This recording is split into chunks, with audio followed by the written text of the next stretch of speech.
Shalom amigos, un gusto saludarles y esperando que se encuentren en perfecto estado de salud, prosperando tanto espiritualmente como materialmente. Le damos las gracias al Boreolán porque Él nos ha permitido este gran privilegio de seguir estudiando páginas de Kabbalah para poder hacer nuestro Tikkun y el Tikkun Olam. Recuerda, cada día ha sido hecho especialmente para ti. Aprovéchalo. Comenzamos. La tendencia al dogmatismo. Las respuestas ocultan la esencia de las cosas. Nachman de Breslav.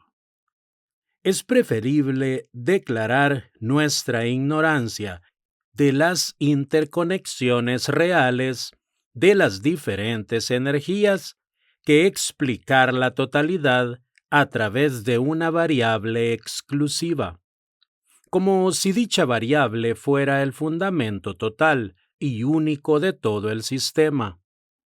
El problema es que todo sujeto empatiza automáticamente con su situación espacio-temporal, y esto provoca que sin una intención deliberada, toda situación fija, subjetiva, se convierte en un dogma. Hemos pasado del dogmatismo pagano al dogmatismo monoteísta y del dogmatismo medieval al dogmatismo ilustrado y del dogmatismo teológico al dogmatismo psicológico. En realidad, vamos cambiando los nombres, pero en el fondo se mantiene la misma actitud dogmática, porque toda concepción dogmática aparece cuando la psique del sujeto se sitúa fijamente en un punto determinado de la realidad espacio-temporal. ¿En qué cambia un psicólogo encerrado en su escuela de pensamiento de un religioso ortodoxo encerrado dentro de su sistema?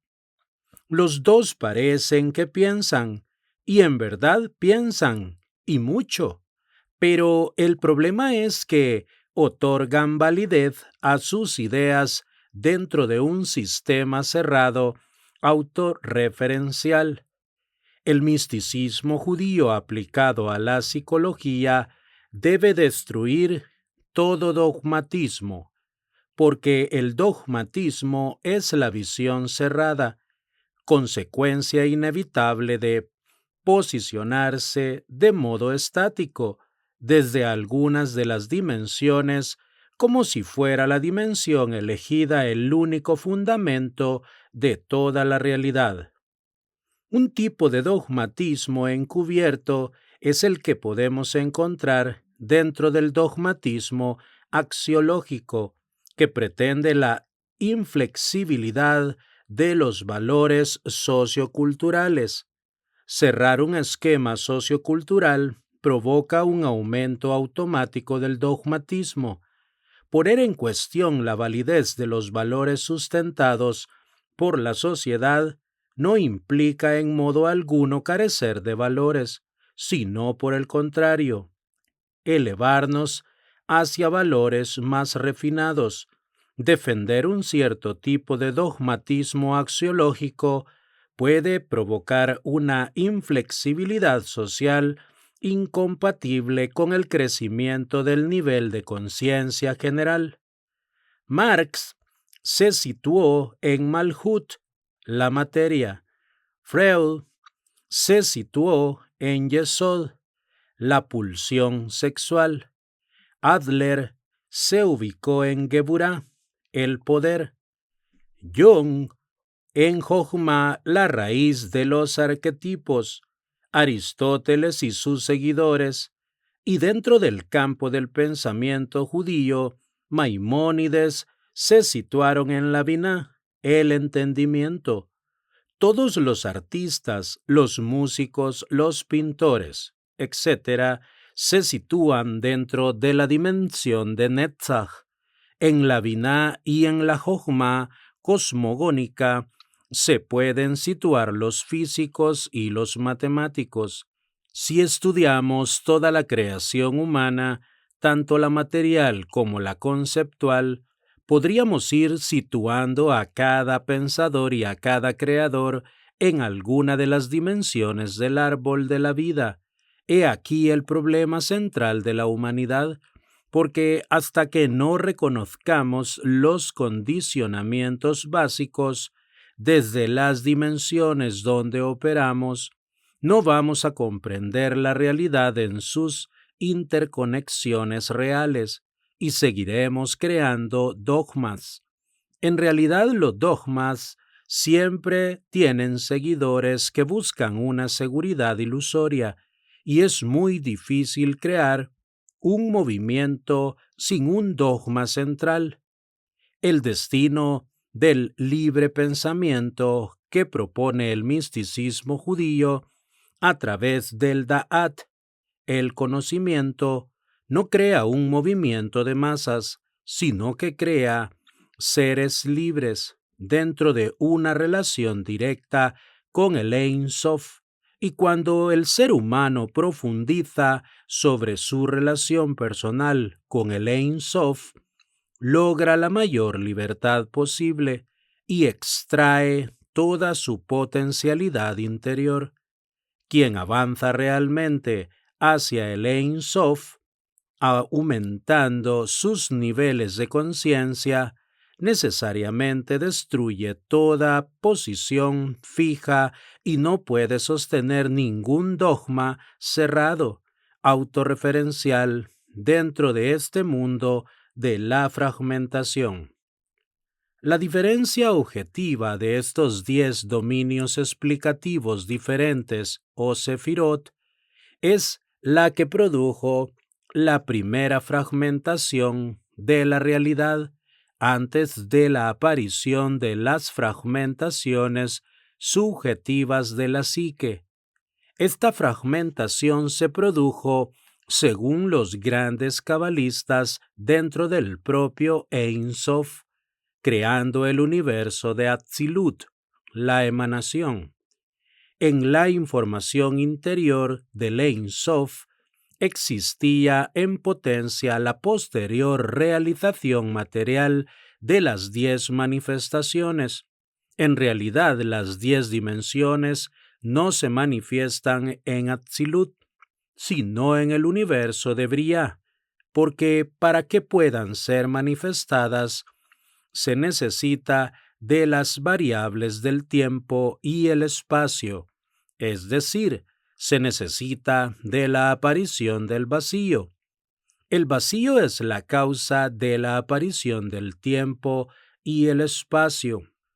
O dicho de modo inverso, al reducir de modo finito los niveles de energía, aparecen el tiempo y el espacio. En realidad, para crear el vacío, el espacio aparece primero, ya que el vacío es espacio vacío, y de acuerdo con la velocidad del movimiento dentro de dicho vacío, se crea la variable del tiempo.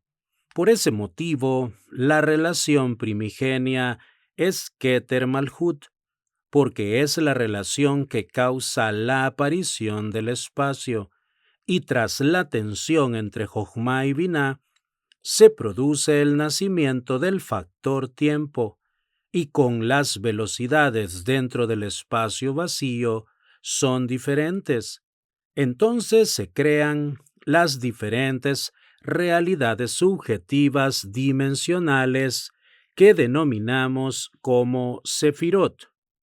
En realidad existen millones de grados dentro de estas realidades objetivas, de acuerdo con las diferentes relaciones existentes dentro del vacío del espacio-tiempo.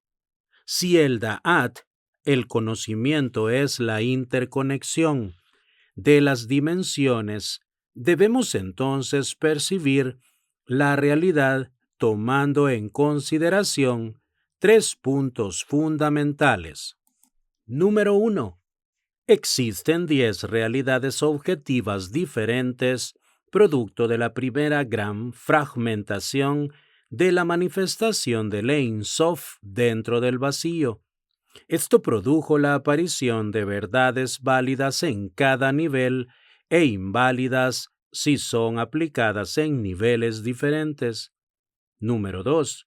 Existe una psique subjetiva que siempre opera por su propia tendencia de acuerdo con la raíz de su alma, desde una sefirá en particular, lo que hace que tengamos dos variables que distorsionan la comprensión de la realidad en el campo de la fragmentación.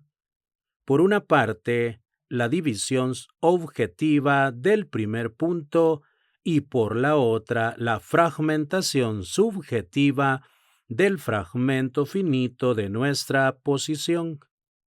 Y número 3, existe un estado objetivo real de unidad detrás de toda la realidad fragmentaria, Aleph, que es lo que realmente se oculta y que puede ser extraído a pesar del problema que provocan las dos fragmentaciones anteriores. Si toda fragmentación subjetiva eleva exponencialmente el estado paradojal de nuestra existencia, entonces la coordinación de los argumentos en el marco de una dimensión en particular puede lograr como resultado conclusiones válidas en dicho nivel.